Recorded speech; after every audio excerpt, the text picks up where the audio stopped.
वो कहता है संसार बूढ़ा हो गया, जीने की कला तो भाई। ओम नमो भगवते वासुदेवाय। ओम नमो भगवते वासुदेवाय। ओम नमो भगवते वासुदेवाय।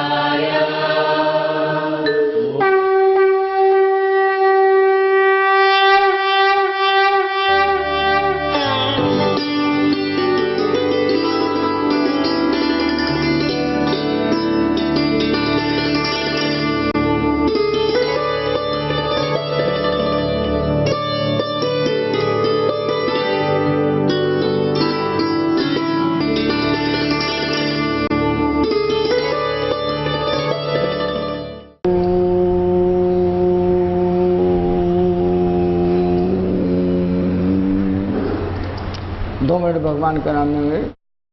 हरे राम राम राम हरे हरे, हरे राम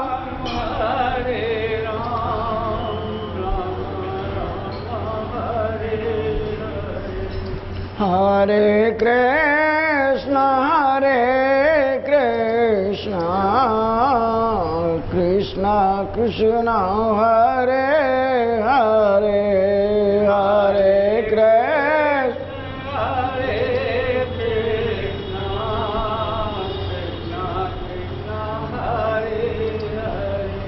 हरे राम राम राम हरे हरे, हरे राम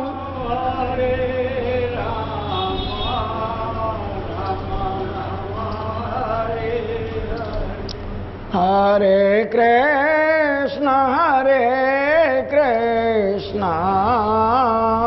कृष्ण कृष्ण हरे हरे, हरे कृष्ण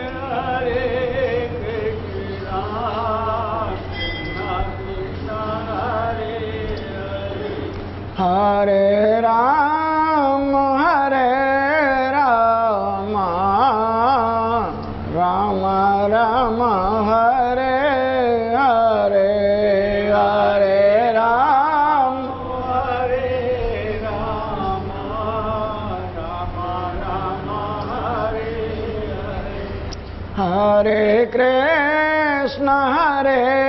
कृष्ण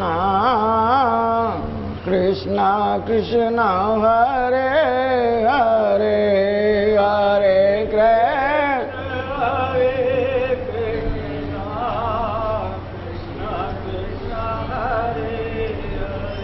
हरे राम राम राम हरे हरे, हरे राम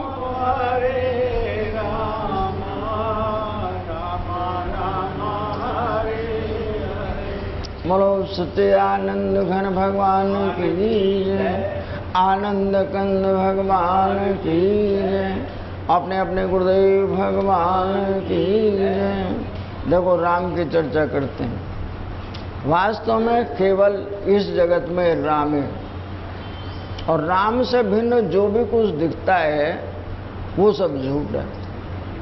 लेकिन हमें दिखता झूठी है, जो सत्य है, जो राम है, जो सबका अपना है, वो हमें नहीं दिखता है। तो संत अपना तजुर्बा बतलाते हैं कि जो तुम सुन रहे हो, देख रहे हो, बोल रहे हो, और घर से यहाँ तक तुम चल कर आए हो, उसमें सत्ता किसी और की है, जिसे राम कहते हैं। अगर राम किसी भी शरीर में से निकल जाए तो शरीर मुर्दा है। मुर्दा चलता नहीं है, ना मुर्दा बोलता, ना सुनता है, ना देखता है। लेकिन जब तक राम है तब तक ये शरीर सारे दुनिया भर का कारोबार करता है। राम को हमने अपने से अलग हटाकर मंदिर में बैठा दिया। अब मंदिर में जो बैठने वाला राम है वो तो कहता है देखो भी तुमने हमें यहाँ बैठा दिया, अब तुम बाजार में झूठ बोलो, चोरी करो, मिलावट करो, धोखा दो, ये सारी दुनिया का जो कारोबार तुम करते हो मानो मैं देख रहा हूं। मैं तुम्हारे साथ ऐसा कोई स्थान नहीं जहां अदृश्य हूं। अर्थात तुम्हें किसी ने नहीं देखा, तुमने सबसे छुपकर कार्य किया है, लेकिन मैंने जरूर देखा है। और जो परमात्मा न्याय करता है वो देखता है, इसका मतलब उसका परिणाम जरूर भुगतना पड़ता है। अब जो मैंने किया है वहां किसी ने नहीं देखा है, नहीं परमात्मा ने देखा था।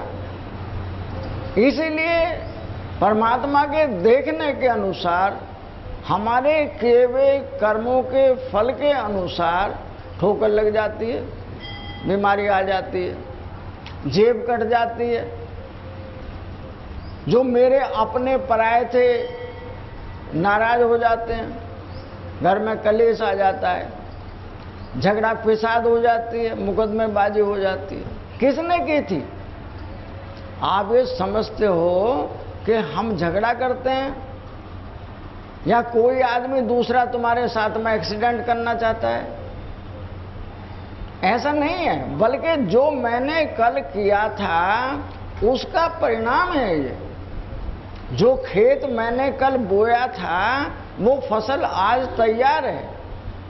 तुम्हारे मन और बुद्धि पर वो परमात्मा बैठा है और तुम वही करोगे जो कल के किए हुए का परिणाम तुम्हारी बुद्धि पर बैठा है। हम यहाँ प्रवचन में लाख समझाएं कि आज तुम घर जाओगे और घर में जाकर तुम्हारे साथ लड़ाई होगी। तुम लड़ाई जो हो तो बोलना नहीं, लड़ाई खत्म हो जाएगी। लेकिन हम रह नहीं सकते हैं, घर पे हमारे साथ कहा सुनी जरूर होगी और हम बोलेंगे जरूर। परिणाम होगा ना घर वाले सोएंगे ना हम सोएंगे, दोनों की नींद खराब हो गई। और हमारा जो सुबह से शाम तक किसी काम में मन लगने की बात करते हैं, तो क्योंकि खींचातानी मन में बनी हुई है इसलिए काम में मन नहीं लगता है। हमें एक बात आती है कि वो अगर हमें ना छेड़ते हम नहीं कहते, और अगर वो सामने वाला नहीं बोलता तो लड़ाई नहीं होती। लेकिन ये लड़ाई जगत में जब से तुम पैदा हुए हो और जब तक होते रहोगे ये बराबर चलती रहेगी। ऐसा कोई संत होता है जो तुम्हें, जो बिल्कुल सच्ची सच्ची बात है, सटीक तुम्हें बता रहा है कि यहां पर तुम कुछ भी नहीं करते हो। जो कल तुमने बोया था मात्र उसे काट रहे हो।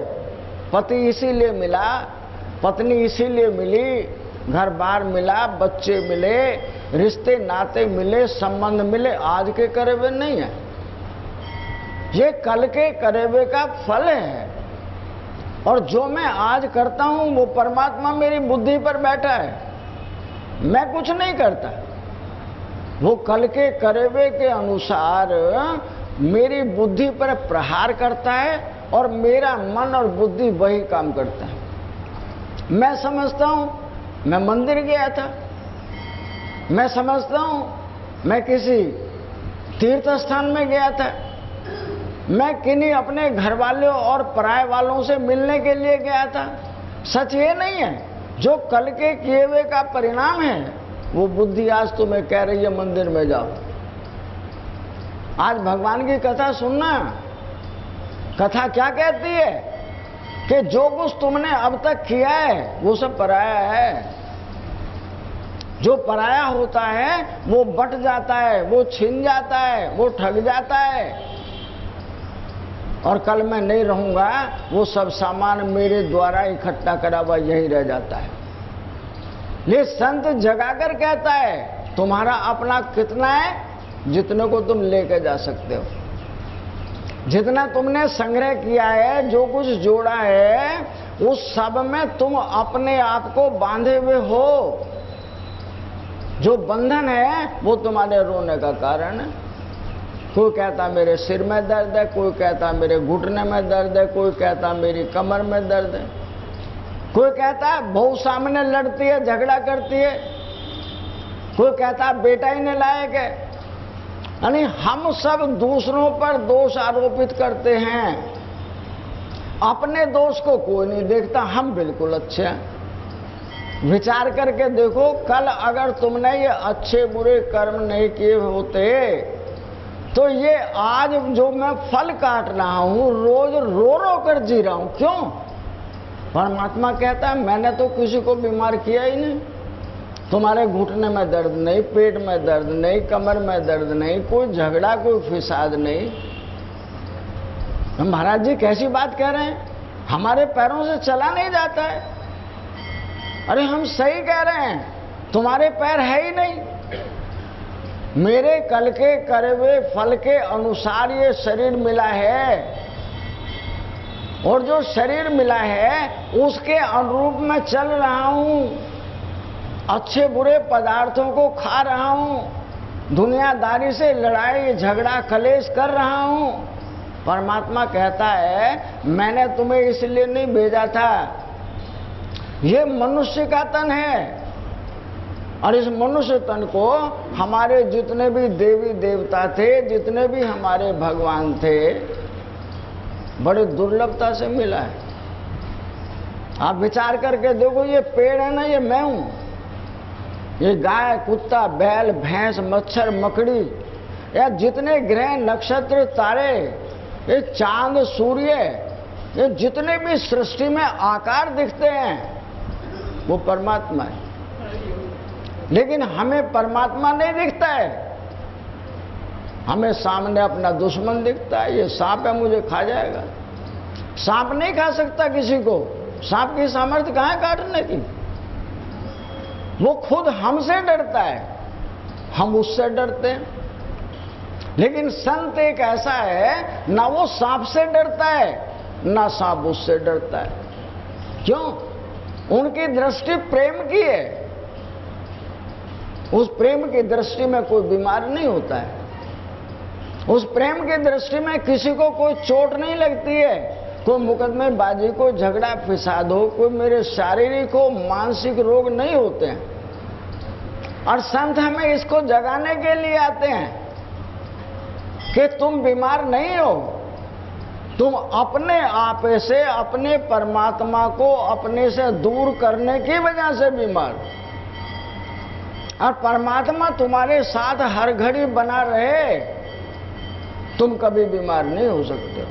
सोच कर देखना, एक माँ है, उसका छोटा सा बालक आंगन में खेल रहा है। जो आंगन में खेलने वाला बालक है, उसके पास कुत्ता आ गया है। बालक कुत्ते के कान पकड़ लेता है। माँ देख रही है, मेरे बालक ने कुत्ते का कान पकड़ लिया, कुत्ता काट लेगा। इसलिए बालक को डांटती है, बेटा कुत्ते को नहीं छेड़ना, काट लेगा ये। तो माँ मेरी खड़ी है, इसकी वजह से बालक नहीं डरता। वो कुत्ते के कान पकड़ ले, बिल्ली के पकड़ ले, गाय के नीचे चला जाए, भैंस के नीचे चला जाए, और बुरे से बुरे पदार्थ को हाथ से उठाकर अपने मुंह की तरफ ले जाता है। माँ कहती है तू इतना मलेच हो सकता है, इतना गंदा हो सकता है। लेकिन माँ देख रही है, इसलिए बालक को कोई डर नहीं। ना अच्छे से डर लगता है, ना बुरे से डर लगता है, ना अपनों से डर लगता है, ना शत्रुओं से डर लगता है। क्यों? मेरी माँ देख रही है। जैसे माँ मेरी सामने प्रत्यक्ष वहां देख रही है, ऐसे ही मेरा परमात्मा मुझे हर जगह पर देख रहा है। तुम्हें नहीं दिखता है। ना दिखने के कारण तुम अच्छे से अच्छे कर्म हो या बुरे से बुरे कर्म हो, कोई परहेज नहीं करते हो आप। परमात्मा कह रहा है अरे तुम निर्लज्ज हो, ये दूसरे की लड़की है, इसको तुम बुरी दृष्टि से देख रहे हो। ये दूसरे का धन है, तुम इसको चोरी कर सकते हो। ये दूसरे का जानवर है, तुम इसकी जान ले सकते हो। तो परमात्मा हमारे भीतर बैठे हुए हमें जगा रहा है, लेकिन हम जग नहीं रहे। क्यों? हमें अपना स्वार्थ दिखता है, हम मतलबी हैं। और कैसे मतलबी हैं कि उस स्वार्थ के पीछे दूसरे की जान जाए तो जाए, लेकिन दूसरे का धन, दूसरे का परिवार, दूसरे का मकान हमारे हो जाए। जो तुम्हारे होंगे तो दूसरा तुम्हें दुआएं देगा। विचार करके देखो, जिसका छिना है, जिसकी जेब कटी है, जिसकी चोरी हुई है, वो तुम्हें दुआएं देता है। मेरे भीतर बैठा हुआ परमात्मा कोस रहा है, वो कहता है तेरे खाने वाले ही न रहे, इस सामान को ले जाने वाले ही बीमार हो जाएं। यानी भीतर से मेरे परमात्मा बैठने वाला, वो मेरे मन और बुद्धि के द्वारा दूसरे को कोस रहा है। उस कोसे हुए का, उस बुरे सोचे हुए का परिणाम है ये कि कोई बालक पैदाइश से बीमार हो गया है। मैं सारी जिंदगी जितना कमाता हूं उस पर खर्च कर देता हूं। कोई बालक घर में रहते हुए, सारे परिवार के रहते हो शराबी हो गया है।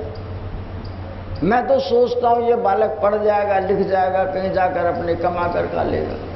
लेकिन मेरे घर में धन अच्छा नहीं आता है।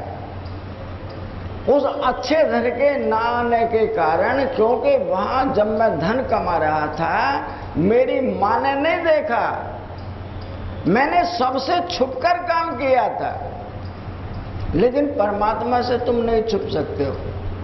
परमात्मा कहता है इस दुनिया में कोई बीमारी नहीं है, किसी को चोट नहीं लगती, किसी की जेब नहीं कटती, कोई पैदा नहीं होता, कोई मरता नहीं है। तो फिर ये सब क्या हो रहा है बाजार में? भाई जो हमने कल किए थे वही तो भोग रहे हैं हम। क्या तुम कर्म करते हुए ये सोचते हो ये गलत है, मुझे नहीं करना चाहिए? क्या कभी ये सोच कर देखते हो कि जो मैं दूसरे को ठगता हूं, काश मुझे कोई ठग जाए तो मुझे कैसा लगता है? मैं किसी की जान ले रहा हूं, वो मेरे से दया की भीख मांग रहा है, मुझे उस पर तरस नहीं आता है। क्यों? मैं निजी स्वार्थी हूं, मैं मतलबी हूं।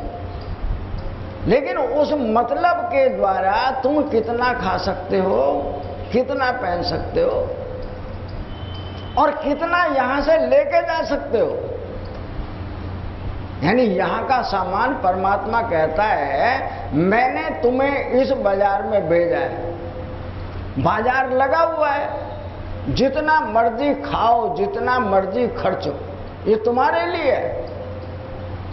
ये तुमको बाजार ने खरीद लिया।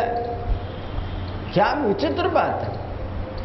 यानी परमात्मा कहता है सामान हमारा है, बाजार में तुम जा रहे हो, संभल कर जाना, बाजार तुम्हें ना खरीद ले।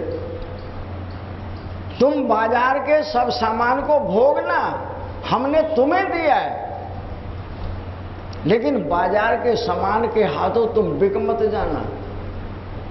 और हुआ यही कि संत आज भी चेताता है, आज भी जगाता है। ये संसार कितने ही बार तुम्हें मिला है और हर बार तुमने इसको भोगा, लेकिन तुम इस बाजार के हाथों बिक गए। शराबी शराब नहीं छोड़ता है। एक झूठ बोलने वाला चोरी करना, धोखा देना, बेईमानी कर लेना, अपना कोई काम छोड़ना नहीं चाहता है और कहता है हम बीमार हैं। महाराज कोई बीमारी का उपाय बता दो। कहते हैं महाराज जी हमारी तो घरवाली चली गई, कोई उपाय बताओगे? क्या वो आ जाएगी? मैंने कहा भाई तुम्हें पता है तुम्हारी घरवाली कहाँ गई है? मुंबई से फोन है, मैं पता तो है, लेकिन जब तो मैं उसे ले आया था, जब पहले चली गई थी, अब के बार वहां तो नहीं गई वो। मगर तुम गलत कर गई, उसी रास्ते से उसने छुपा कर गई, दूसरी जगह रख दिया, तो मैं क्या कर सकता हूं? महाराज जी ये बताओ, वो आ भी सकती है? आ तो सकती है, बिना 4 आदमियों के आएगी नहीं। और तुम्हारे अंदर सामर्थ्य है, अपने रिश्ते नाते के उन 4 आदमियों को इकट्ठा करो और जाके फिर लेकर आओ। लेकिन ये कोई गारंटी नहीं है वो तुम्हारी है, फिर भी जा सकती है। इसलिए एक नहीं है, किसी का पत्नी बीमार, किसी का बालक बीमार, को खुद ही बीमार है, और मैं तुम सब लोगों को वो दवाई बतला रहा हूं। तो यहां कोई बीमारी है ही नहीं। क्यों नहीं है? कि मैं जब कर्म क्षेत्र में जाता हूं तो मैं अपने आप को भूल जाता हूं, मैं दूसरे को देखता हूं। उसकी ठगी कर ले कोई नहीं देख रहा है, चोरी कर ले कौन देख रहा है। जब मेरे ऊपर अपने ऊपर पड़ती है तो मुझे दर्द लगता है, यानी दूसरे को दर्द दूं तो कोई बुराई नहीं। और जब मुझे चोट मारता है कोई, मुझे दर्द लगता है तो कहता है मैं बीमार हो गया हूं, मुझे ठोकर लग गई है, मेरे साथ झगड़ा बोल दिया है। लेकिन विचार करके देखो, यहां कोई किसी से झगड़ा नहीं बोलता। क्यों? जैसे मैंने बोला कि सांप सामने है, मैं यहां खड़ा हूं, वो सांप मुझे देख रहा है, मानो ये मुझे मारेगा, मैं उसे देख रहा हूं ये मुझे काट लेगा। लेकिन दोनों की आंखों में विनम्रता है। सांप को हमसे कोई डर नहीं है, वो चुप मुंह ढकेगा, नीचे निकल जाएगा। और हमें भी उससे कोई डर नहीं है, हमें थोड़ी काटेगा, हमने उसको कुछ बिगाड़ा ही नहीं है। लेकिन जब समय आ गया हो, जब उसका जाना निश्चित हो गया हो, तो ये एक बहाना है कि सड़क पर एक्सीडेंट हो गया। भाई गाड़ी चलाने वाला भी खूब संभल कर चल रहा था, और जो चलने वाला था सड़क पर वो भी खूब बचकर चल रहा था, उसके बावजूद भी एक्सीडेंट हो गया। तो कोई एक्सीडेंट करना थोड़ी चाहता है, इसको कहते हैं उसका समय आ गया। जिसका समय आ गया है वो किसी भी बहाने से इस संसार से जाएगा जरूर। हम कहते हैं उसने सिर में डंडा मार दिया इसलिए मर गया है, वो कहता उसने एक्सीडेंट कर दिया वो इसलिए मर गया है, वो कहता है वो बीमार हो गया था इसलिए मर गया है। सच्चाई ये नहीं है। सच्चाई ये है कि जिसका इस दुनिया में आने के बाद समय पूरा हो गया है, वो कोई बहाना है, उसको जाना है। और जिसको जाना है वो संत बतलाता है।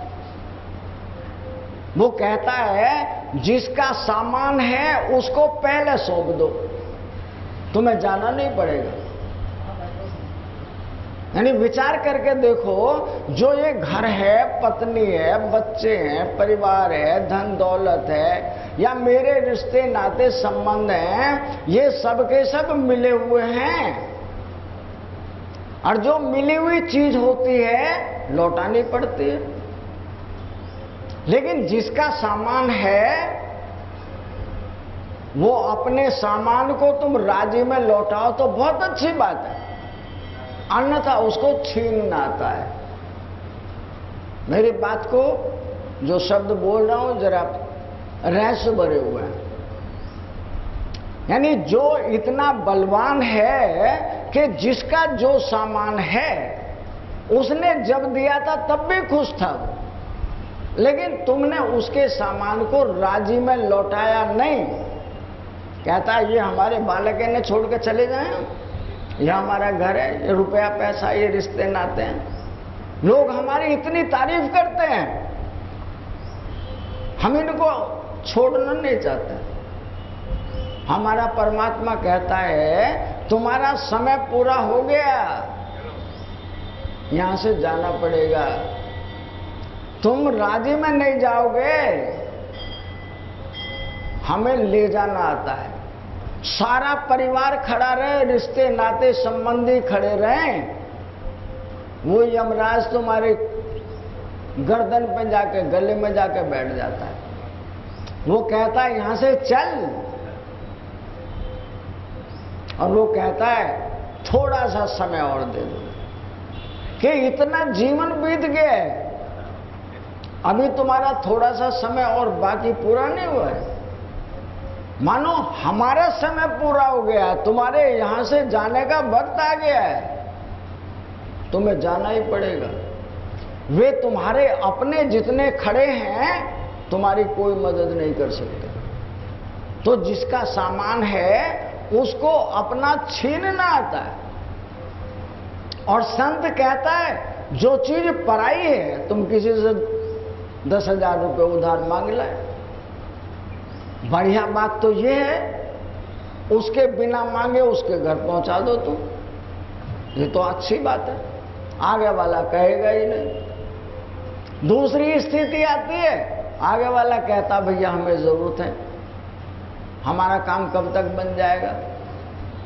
कहने लगे 2-4 दिन इंतजार कर लो, बनाएंगे काम तुम्हारा।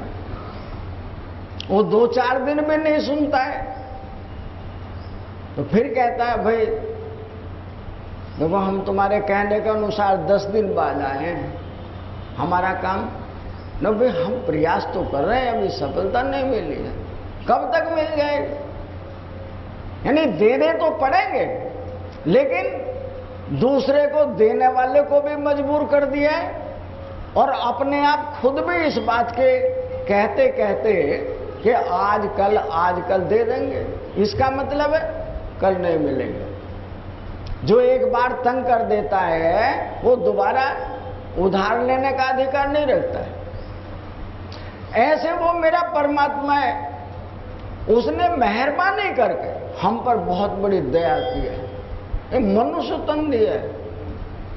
इसके पास सारे दुनिया में जितने भी देवी देवता हैं उन सबसे श्रेष्ठ बुद्धि है। इसी का नाम रावण है। रावण कभी पैदा नहीं हुआ कि जो किसी आदमी को गोली मारने जाएगा उससे पहले अपना रास्ता बना लेता है, मैं कैसे बच सकता हूं, कोई देखे भी नहीं, मेरे पे शक भी ना हो, 8 दिन पहले घर छोड़ देगा और मारने आएगा, और मारने के बाद अपने आप को कहेगा मैं तो यहां था ही नहीं, मुझे नहीं पता किसने मारा है। लेकिन जब पर्दा उठता है तो कितना ही छुप जाओ तुम, वो पर्दा उठेगा जरूर। मैं ही तो अपने आप में समझ रहा हूं ना, इतना बुद्धिजीवी परमात्मा तो न्याय करता है। वो हर घड़ी हर किसी का एक भी कदम पड़ता है, उस एक कदम का हिसाब रखता है, ये क्यों पड़ा है, अच्छे के लिए था या बुरे के लिए था। तो जो अच्छे के लिए उसका फल भी तुम्हें मिलता है। मरे हुए पैसे थे, आ गए। एक व्यक्ति ने भैंसों का व्यापार किया है, वो जालंधर का रहने वाला है। 12 लाख रुपए 8-10 जगह फंस गए। अब वो फोन कर रहा था, गुरुजी हमारे पैसे दब गए, हमारे पैसे निकलने का कोई उपाय है। मगर उपाय तो है, तुम्हारा समय साथ नहीं दे रहा है। भाई जब समय बुरा आता है तो घर में बीमार हो जाए, किसी से झगड़ा हो जाए, कोई पैसा ले जाए वो देने नहीं आवे, कहीं कोई एक्सीडेंट हो जाए, कहीं मुकदमेबाजी छिड़ जाए, ये समय बुरे की कहानी है। बीमार नहीं होता आदमी, चोट नहीं लगती उसको, इसलिए समय बुरा है। तो भैया अभी तो उससे पैसे मांगने मत जा। कब तक ना जाओ, मगर उसका भी समय अच्छा नहीं है। और तुमने अगर 4 बार उससे कहा कि पैसे अब दे, आगे वाला कह देगा मेरे पे है ही नहीं, जा जो तेरी मर्जी कर ले। कब तक? मत जब तक तेरा समय साथ नहीं देता, जब तक शांति बरतने में फायदा है। घर में भी कलेश मत करना और पड़ोस में भी कलेश मत करना। क्यों? कि तुम्हारा किए हुए कल का जो फल है वो आज आ गया है। जो आया हुआ है उसका स्वागत करो। गरीबी आ जाती है। बालक मेरे कहने के अनुसार विपरीत दिशा में चले जाते हैं। जो नहीं बोलने वाला था वो भी सामने खड़ा होकर बोलने लगता है। लेकिन मुझे समझना चाहिए बालक नहीं बोल सकता है। गरीबी नहीं आ सकती है। मेरे कल के किए हुए के परिणाम के अनुसार ही सारा बाजार चल रहा है। मैं नहीं कर सकता कुछ भी। भाई राम को राज तिलक हो, एक रात बीच में क्या दुनिया खुशी मना रही है, और रात रात में पासा बदल जाए। यानी एक स्त्री और इतने बड़े एक राजा को वो कहते हैं राजन दुनिया बदल सकती है, मेरा वचन नहीं बदल सकता। क्यों नहीं बदल रहा है? कि कल के किए हुए का परिणाम है। राम को राज तिलक ना होकर वन का तिलक होगा। और राजा दशरथ एक भी बालक पास नहीं, तिल तिल कर रो रो कर मर जाएंगे। क्यों? ये मेरा मोह का कारण है। मेरे कल खेत बोए हुए का परिणाम है। तो संत हमें जगा के कहता है यहां कोई बीमार नहीं होता है, यहां किसी को चोट नहीं लगती, यहां कोई गरीब नहीं होता है। किस चीज से गरीब हुआ है? जो पहले से ही पराया है, जो पहले से ही सामान किसी और का है, वो तुम्हारे पास ना रहकर किसी दूसरे के पास चला गया। तुम कहते हो बड़े बुरे दिन बीत रहे हैं। क्या हुआ भैया बुरे दिन को? कि पैसा एक आता नहीं, 10 खर्चे मुंह बाए खड़े रहते हैं। उनसे बचने का मैं थोड़ा सा दिन बिता लो। जब अच्छे नहीं रहे, ये बुरे भी नहीं रहने के, ये भी चले जाएंगे। कि परमात्मा न्याय करता है। अच्छे दिनों में तो तुम परमात्मा को याद नहीं करते, तुम भूल जाते हो। और जब बुरा समय आता है, जब पंडित के पास जाओ, महात्मा के पास जाओ और तीर्थों में जाओ, अपना पत्रा दिखवाने के लिए जाओ, अब तुम परमात्मा को याद करते हो। परमात्मा कहता है कि भाई हम तो तुम्हें पहले ही कह रहे हैं, हम तुम्हारे माई बाप हैं, तुम हमें भूल गए। जब हमें भूल जाते हो तो तुम अच्छे और बुरे कर्म करने से परहेज नहीं करते हो। जब घर में नहीं रहता है, जब पंडित जी महाराज कहता है 1000 रुपये 1100 रुपये का दान कर दो, जब पंडित जी महाराज कहता है गंगा जी पर चले जाओ, तुम्हारे जो देवी देवता वो नाराज हो गए, उन्हें कपड़े पहना दो। महाराज यहाँ तो खाने को रोटी नहीं, तुम कह रहे हो देवताओं को कपड़े पहना दो। जब था तब खर्चा नहीं, और आज नहीं है तो अब तुम दान की बात बतला रहे हो। और संत जगा के कहता है यहां कभी कोई गरीब नहीं होता। क्यों? अगर ये शरीर स्वस्थ है तो सारी दुनिया स्वस्थ है। यानी गरीब कब हुआ? जो शरीर से अपंग हो गया तो गरीब हुआ है। अन्यथा माया तो जितनी भी है ये शरीर के द्वारा जुड़ी थी। शरीर ने इसको थोड़ा बहुत भोगा था, बाकी सब यही छूटेगी। लेके नहीं जा सकते तिलवर में, जो लेके नहीं जा सकते, मैंने अपने आप को उस मुर्दे से बांध रखा है।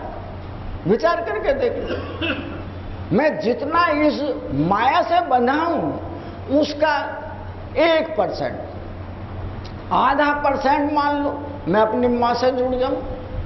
विचार करके देखना। यानी रुपए में 100 पैसे होते हैं, अगर 1 पैसे भर में इस अपनी माँ या बाप से जुड़ जाऊं तो क्या वो मुझे बीमार कर सकता है? मुझे बीमारी, मुझे कलेश, मुझे दरिद्रता, चिंता ये दे सकता है? क्यों? कि हमारे पास जब दिन बढ़िया बीतते हैं उसके लिए 1 पैसे भर भी स्थान नहीं है। तो कहते हैं हमारे जैसा कोई है ही नहीं, रुपया ही सब कुछ है। रुपए को खा जाओगे, पहन सकते हो। कल को अनाज पैदा बंद हो जाए, होना अकाल पड़ जाए, तो इस रुपए को जितना मर्जी है सब खूब खा के देखना। बीमार हो जाओ तो मरहम पट्टी करना, लेकिन ये तुम्हारी मदद नहीं करेगी। कौन मदद करता है? जो मेरे शरीर में रहता है। ये शरीर उसके बल पर वहां से लेकर यहां तक चलकर आया है, और जो दुनियादारी का कारोबार है वो परमात्मा के माध्यम से हो रहा है। अगर इसमें परमात्मा निकल जाए तो मुर्दा काम करता है क्या? तो जो काम करने वाला है, जो महान शक्ति है, जिसके बल पर ये सारी सृष्टि चल रही है, वो हमें नहीं दिखता है।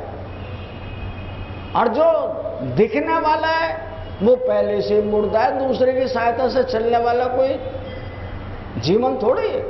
गाड़ी सड़क पे इतनी लंबी खड़ी है, लेकिन बिना डीजल के मुर्दा है।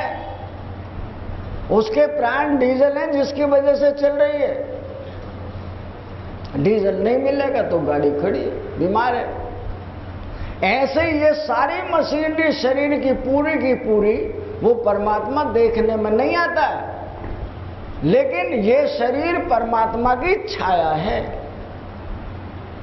जैसे दूध इतना सारा होता है, दूध के मथने के बाद में उसमें एक अच्छी चीज, ओरिजिनल चीज निकलकर अलग हो जाती है। जो बचता है उसे छाछ कहते हैं। छाछ का अस्तित्व कितना है? खट्टी हो गई फेंक दो, और मीठी है तो बालक पी जाओ, पड़ोसी पी जाओ, जानवरों को डाल दो। लेकिन क्या मक्खन को भी देता है कोई इस तरह से? क्यों? वो कीमती चीज है, उसी की वजह से उस दूध की कीमत थी। अब असली चीज मिल गई तो मैं छाछ को क्यों पकड़ूंगा? ऐसे इस संत ने अपने इस शरीर में से उस परम तत्व को अलग कर लिया। अब शरीर क्यों बीमार होगा भाई? इसको क्यों चोट लगेगी? ये क्यों चिंता करेगा, कलेश रहेगा, क्या कुछ पकड़ेगा, क्या छूटेगा? उसने सब खत्म कर दिए, और जो खत्म हो गया है वो दोबारा पैदा नहीं होता है। तो संत हमें जगा कर कहते हैं कि तुमने जिसको पकड़ा है वो बीमार है, तुम बीमार नहीं। जो मिला हुआ है वो दूसरे का है। अगर मैंने उसे हाथ जोड़ के कहिया भैया तेरा तुझे सलामत, अब मैं कभी भी जाऊं मेरी तरफ से तुम्हारा कुछ नहीं रह गया है। वो कहता अब तुम जाओगे कहाँ को? तो तुम ही मेरे माँ बाप बन गए। यानी एक जगह शिव जी कह रहे हैं, राम कह रहे हैं रामेश्वरम में कि तुम मेरे माँ बाप हो, और एक जगह शिव जी कह रहे हैं कि जो सीता चली जाए, सती का वेश बना के, सीता का वेश बना के सती चली जाए, तो भगवान शिव जी कह रहे तैने मेरी माँ का रूप बना लिया, मैं तुझे अपनी पत्नी से स्वीकार करता हूं। तो जो संत अपने आप में ऊपर उठ जाता है वो सारे जगत का माई बाप हो जाए। तो उसने रहते रहते जो जिसका सामान लिया था उसको सौंप दिया। अब वो जब तक जिए वो बीमार नहीं होने का, उसे कोई टेंशन नहीं होने का, उसे कोई चोट हो, कोई बीमारी, कोई मुकदमेबाजी, बालक का नाराज, पत्नी का नाराज, राम राज हो जाएगा उस घर में। लेकिन मैं अपने घर में राम राज चाहता नहीं। यहां 12 महीने 30 दिन संत आते हैं और सब लोग एक बात कहते हैं, सत्य का पालन करना, झूठ नहीं बोलना। लेकिन यहां हम सुनते हैं यहीं की यहीं सुनी और यहीं छोड़ दी, तो हमारी बीमारी कैसे खत्म हो जाएगी भाई? और बीमारी को खत्म करना है तो हम तो कहते हैं कि तिल भी पैदा हुआ है, उसके मुंह पे एक छोटा सा निशान है, उसके जितना तुम भगवान को पकड़ लो तुम्हारी सारी बीमारियों के ठेकेदार हम। तुम बीमार नहीं होना के, लेकिन तुम उसको पकड़ना नहीं चाहते, तुम झूठ को पकड़े हुए हो। झूठा क्या है कि जितने शरीर हैं, भगवान कृष्ण अर्जुन को समझाते हैं वो कहते हैं आ ब्रह्म भुवन लोका पुंडावृत्ति नो अर्जुन मामू पे तो तू कौन ते पुंडावृत्ति न विद्यते। भगवान कृष्ण अर्जुन को समझा, अर्जुन इस सृष्टि में जहां तक तेरी नजर जाती है, जिसको आकार कहते हैं, यानी इन आकारों के पीछे तो मैं रहता हूं, आकार मेरी वजह से दिखते हैं, वे सब के सब पुनरावृत्ति को, मरने और जीने को पैदा होते हैं। आ ब्रह्म भुवन लोक, यानी पूरी की पूरी सृष्टि जल की हो, थल की हो, वायु की हो, जो भी आकार तुम्हें दिखते हैं वे सब मेरे स्वरूप हैं। वे सब मरने और जीने के लिए पैदा होते हैं, अर्थात उनका पुनरावृत्ति होती रहती है। मामू पेत तो कौन कहे पुनरावृत्ति न विद्यते। है अर्जुन, इन सब में और कोई मुझे भजता है, कोई मुझे समर्पित हो जाता है कि प्रभु तुम ही सत्य हो, बाकी सब झूठ है, तो अर्जुन वो मरने जीने वाली दुनिया से बच जाता है। वो पुनरावृत्ति यानी बार बार मरना और जीना, उससे बच जाता है। तू मेरे सबसे करीब है, सबसे नजदीक अर्जुन तू मेरा है। तू अपने आप को मुझे सौंप दे, सारी दुनिया के सब काम कर, समर्पित हो जा। तुझे दुनिया का कोई पाप, कोई दोष, कोई दर्द, कोई चिंता, कोई कलेश, कोई मृत्यु, कोई पैदा होना नहीं लगेगा। यानी कृष्ण अर्जुन को नहीं समझा रहे, हमें समझा रहे हैं, लेकिन हमारी समझ में उनकी बात नहीं आती।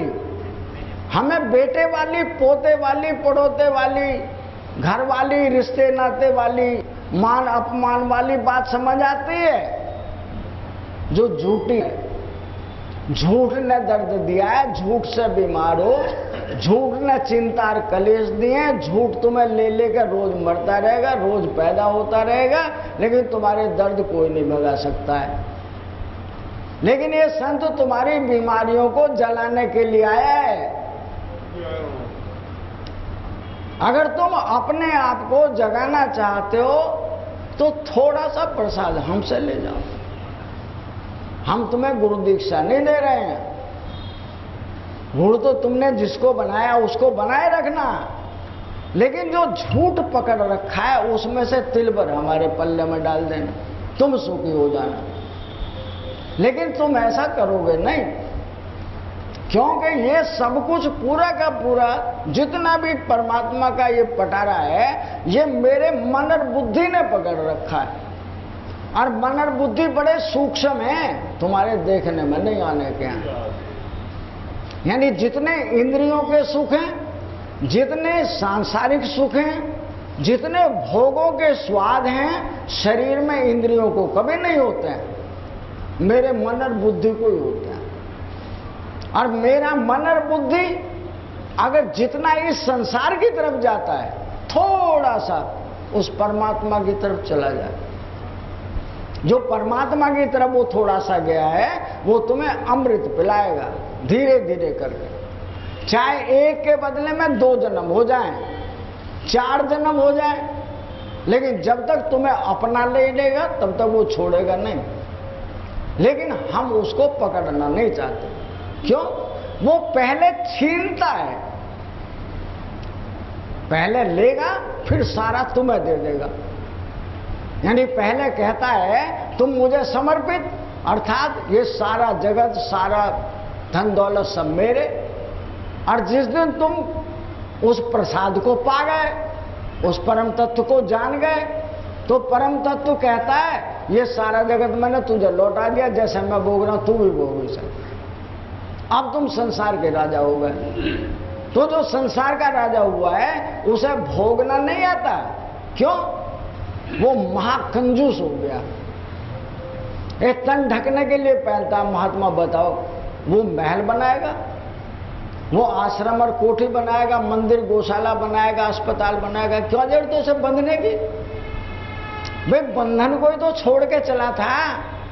और बंधन को फिर पकड़ लिया तो फिर रोएगा वो।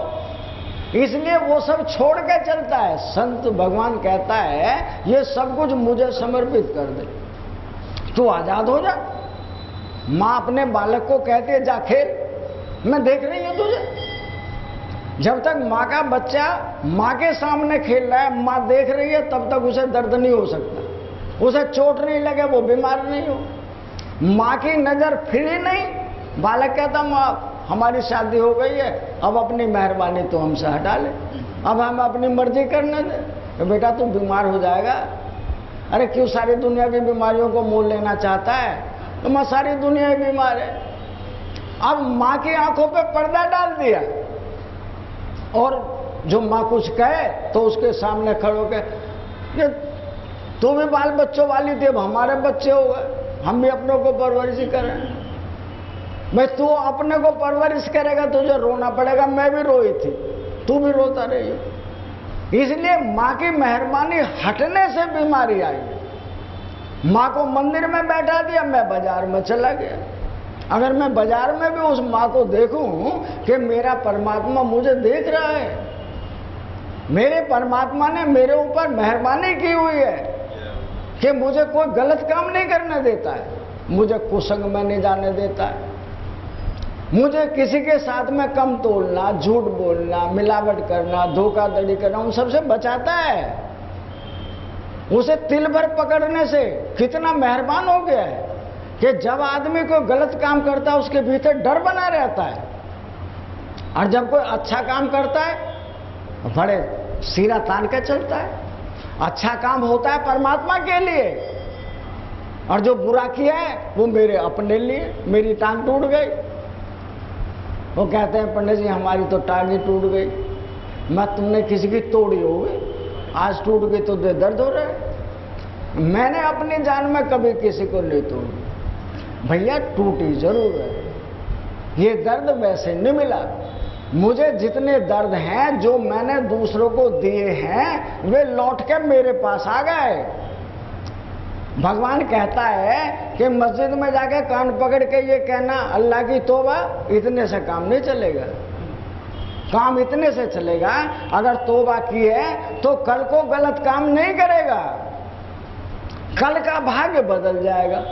लेकिन आज तो जो करे हैं कल के उन्हें भुगतने पड़ेंगे। जो भुगतने हैं उनसे बचने का उपाय भी है। उठ जाग मुसाफिर भोर भई, अब रैन कहाँ जो सोवत है। जो जागत है सो पावत है, जो सोवत है सो खोवत है। उठ जाग मुसाफिर भोर भई, अब रैन कहाँ जो सोवत है। संत जगाते हैं ये देश मुसाफिरों का है, यहां से कौन कब चल दे बिल्कुल स्वस्थ है। और रास्ते में जा रहे थे, ठोकर लगी, गिर गए और कोई सांस नहीं आ रही।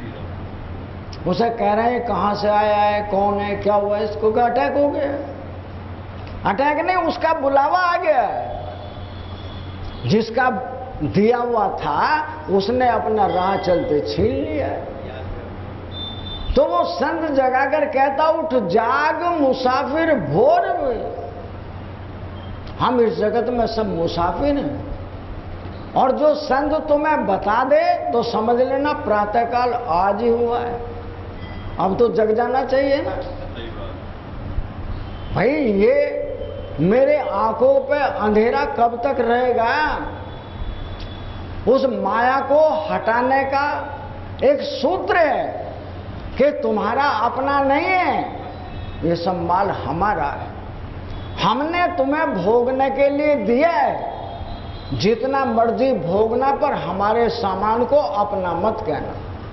और तुमने अपना कहा तो तुम्हें रोज रोना पड़ेगा, रोज अनेकों दर्द भोगने पड़ेंगे, और हमारा सामान लौटाना तब भी पड़ेगा।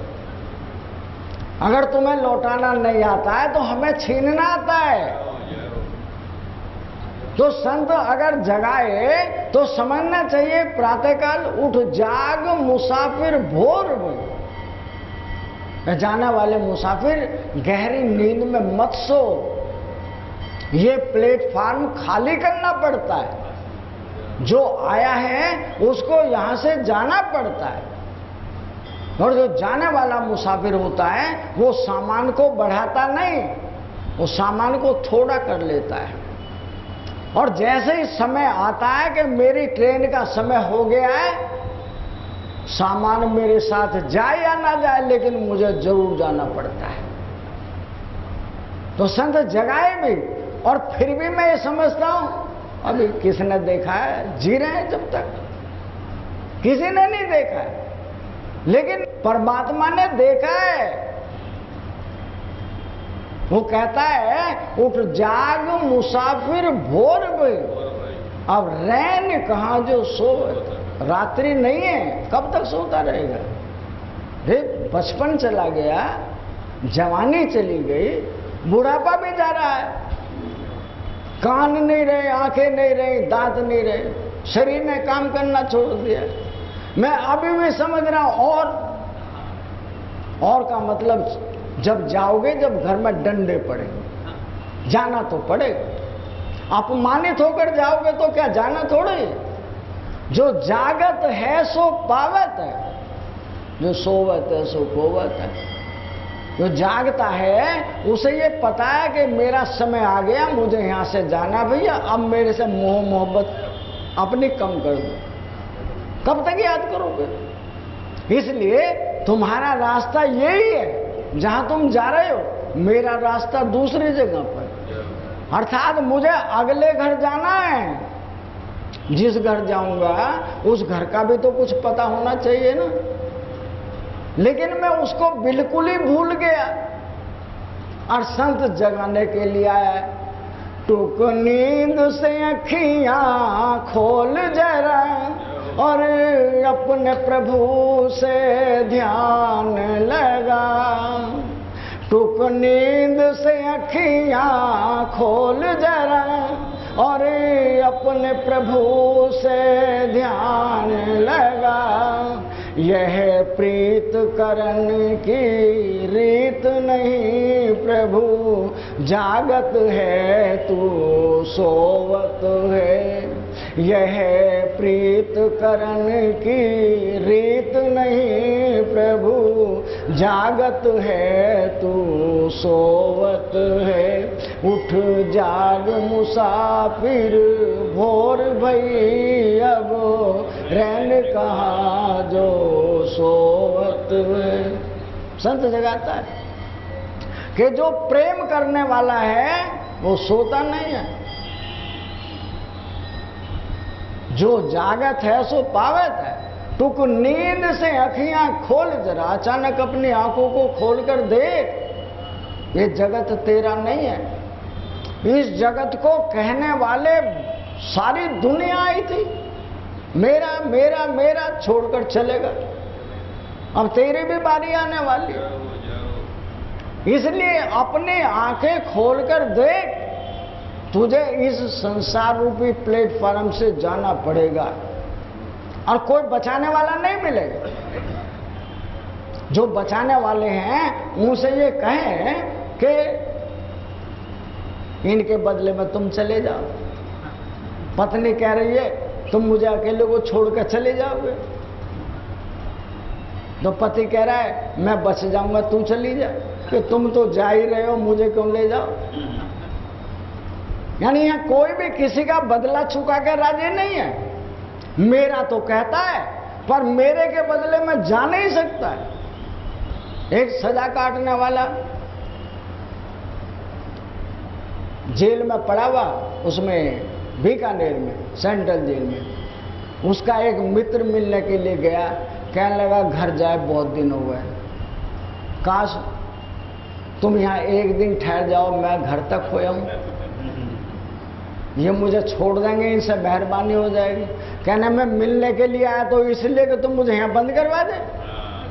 अरे तू पढ़ा है तो पढ़ा रहे यार, हम तुम्हारे अपने हैं, यहाँ कोई किसी का नहीं है, यहाँ तो सारा मेला ही पड़ा है।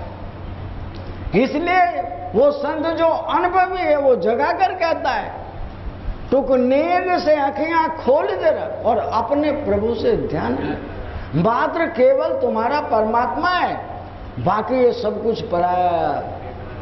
पराया कभी किसी की मदद नहीं करता है। तुम जाते हो को रोकता है, दवाई दिलवा देंगे तुम्हारे पैसे, 2-4 दिन टहल कर देंगे, अस्पताल के चक्कर लगा दे, तुम्हारे बदले में मरेगा नहीं कोई।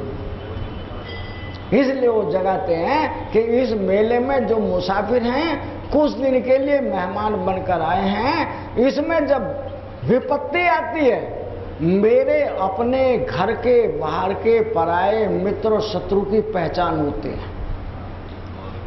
जब भीड़ पड़ती है, कोई बीमारी आती है, कोई झगड़ा फिसाद होता है, पैसे मांगने के लिए जाओ तो दूसरा कहता है देने आसान है लेकिन फिर लौटेंगे भी एक नहीं। अपने परायों का पता वो भीड़ लगाती है, यहाँ कौन मेरा है। और जब भीड़ पड़ती है तब वो अपने परमात्मा को याद करता है, सारे जगत के सहारे छूट जाते हैं, कोई जगत में तुम्हारा नहीं। और जो तुम्हारा है वो तुमसे बहुत ज्यादा प्रेम करता है। यानी मैं तुम्हारे लिए ये कह सकता हूं, चाहे तुम कितनी दरिद्रता से गुजरते हो, मैं तुम्हारी दरिद्रता खत्म कर सकता हूं। मैं तुम्हारी कितनी बड़ी से बड़ी बीमारी उसको खत्म कर सकता हूं, और जिंदगी में कभी तुम बीमार नहीं होगे ये गारंटी भी दे सकता हूं। लेकिन तुम मेरा कहना मानोगे नहीं। क्यों? कि तुम्हें वो सब जो झूठ है वो सच्चा लगता है, और जो सच्चा है उसे तुम पकड़ना नहीं चाहते हो।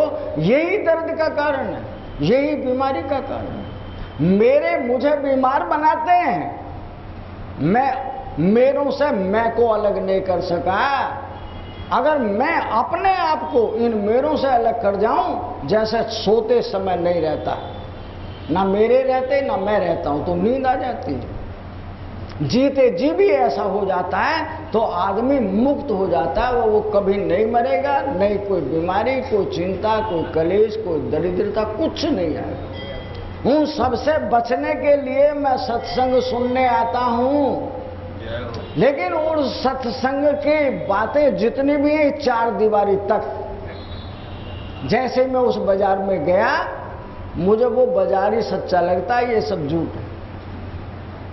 अगर मैं उसको सच मान के बैठ जाऊं तो जिंदगी में तुम मुक्त हो। परमात्मा ने अपना स्वरूप देकर तुम्हें भेजा है और तुम उसका लाभ उठा सकते हो।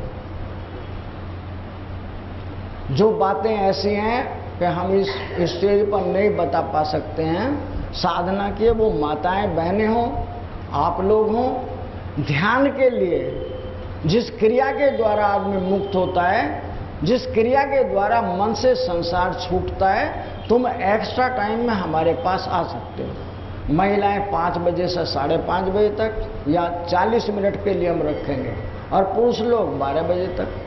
जो आना चाहें हम उन्हें ये सिखा सकते हैं कि आप इस मैल को, जो कपड़े पर मैल जम गया है, वो साबुन से साफ हो जाता है।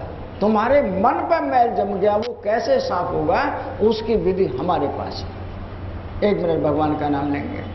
गोविंद मेरो है, गोपाल मेरो है, गोविंद मेरो है, गोपाल मेरो है, श्री बांके बिहारी नंद लाल मेरो है, श्री बांके है, गोविंद मेरो है, गोपाल मेरो है, गोविंद मेरो है, गोपाल है, श्री बांके बिहारी नंद लाल मेरो है, श्री बांके बिहारी नंद लाल मेरो है, मेरो है, गोपाल मेरो है, गोविंद